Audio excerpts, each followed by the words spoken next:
ôn quyết ta say mộng tiền, ấm áp ta say mộng tiền, niềm vui đang lớn từ khi em tin có anh, chợt vui như tia nắng xanh trong vườn nhảy múa. Tình yêu đang lớn, tình yêu đang ngọt trái thơm, thật nhiều những cơn vui đời.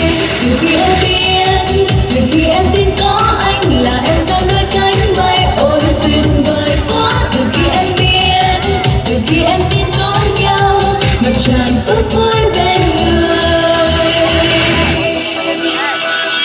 Một tràng vỗ tay cho bố con này được không quý vị?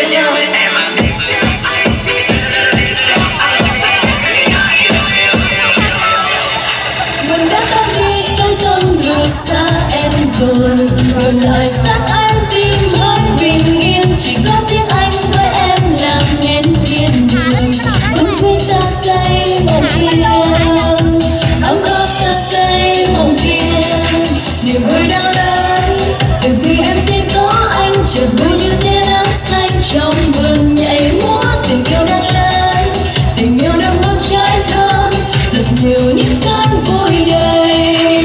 Từ khi em biết, từ khi em tin có anh là em ra đôi cánh bay, ôi tuyệt vời quá. Từ khi em biết, từ khi em tin có nhau, ngập tràn phút vui bên người.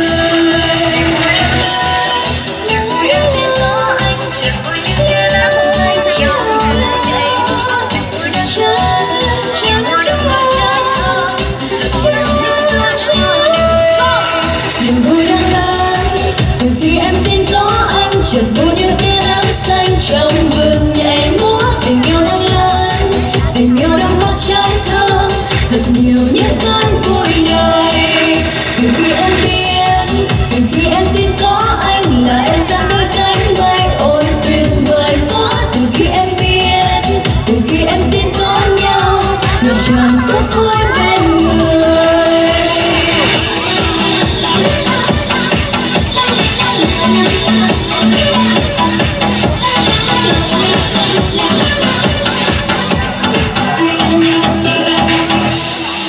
Rất thưa quý vị. Vâng, xin được cảm ơn.